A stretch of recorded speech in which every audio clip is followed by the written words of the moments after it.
Obrigado. Longa a viagem? Longa viagem. Mas olha, era mais longa quando era de caravelas, né?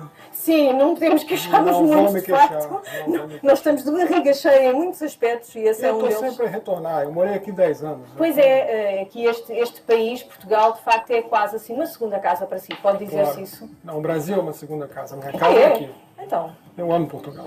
pronto. Eu não vou discutir consigo em relação a isso. Não, Estamos não bem, estamos muito bem em relação a isso. É. Bom, Juva, eu vi pela sua biografia, que para já não é o primeiro livro que escreve, já escreve, pelo menos, já publica desde 95, já escreve muito antes disso, Sim, não é? sim. Porque foi muito precoce na idade em que começou a falar, logo aos 2 anos, foi? Foi, mas essa é a idade padrão, né? É, Me disseram que sim. não sei, será que é? Se calhar é. 2 anos, parece-me um bocadinho É. antes, quer dizer, a menos que seja para dizer mamãe, papá. Já fazia frases completas, gramaticalmente corretas? Acho que não. Não, né?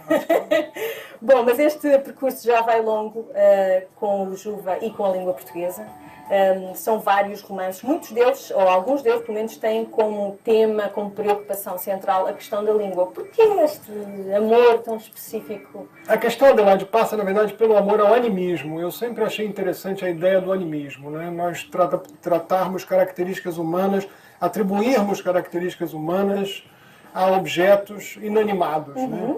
Porque era uma forma de falar da espécie humana, falar da natureza humana, e o quão complexa ela é, só que de uma forma um bocado camuflada, né? Através do animismo. Quando nós vemos, por exemplo, Toy Story, esses desenhos animados em que se pratica o animismo, aqueles desenhos da Pixar sobre o cérebro... Divertidamente, pois é. Aquilo ali é animismo. Sim. Os gajos trabalham o tempo todo com aquela ideia do animismo. É uma forma de falar de nós.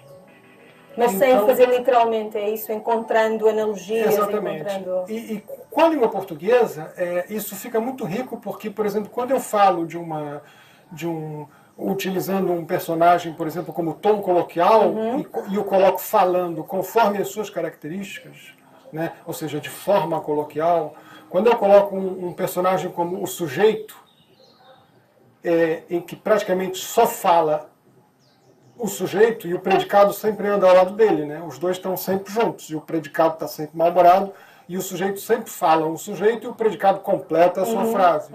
A metáfora, por exemplo, bebe imenso e ela está sempre a dizer metáforas e está sempre a usar a linguagem figurada. Então, essas características todas da língua podem ser atribuídas aos personagens, né, que se comportam conforme aquilo que eles são dentro da língua portuguesa.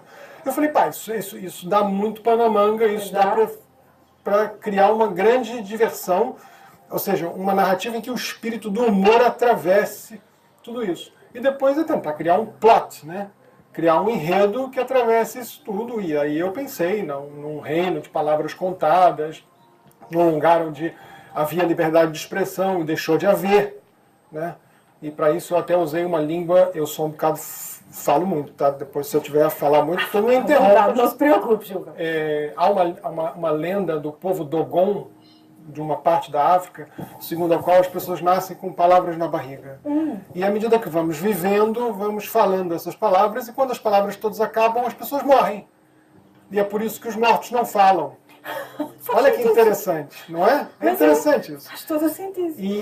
Ou seja, as palavras acabaram. Claro. Né? Então nós vamos na vida usando as palavras que nós temos aqui dentro. Nosso reservatório de palavras. Exatamente. E o livro tem essa filosofia ali por trás. Né? As pessoas vão falando as palavras que tem ali dentro. E todo dia ganham palavras novas, né, nos balcões de palavras. E quem domina isso tudo é o verbo, que é um tirano. E a língua portuguesa é uma personagem portuguesa que vai recuperar o seu reino das garras do tirano. E para isso ela tem a ajuda da turma da língua de fora, que são os proscritos da língua, que são justamente as figuras outsiders da língua. Né? É o barbarismo, o cacófato, o mal-entendido, o tom coloquial, as gírias, o palavrão, que esse não pode falar de jeito nenhum, o pleonasmo. É uma maneira divertida do Juva falar de coisas que muitas vezes, infelizmente, digo eu, na nossa escola, vamos dizer assim, na escola que as crianças frequentam, é algo que é apresentado de uma maneira rígida, chata mesmo, não é? E este romance é juvenil também, não é? Porque tanto adultos como mais jovens, obviamente, podem É. beneficiar muito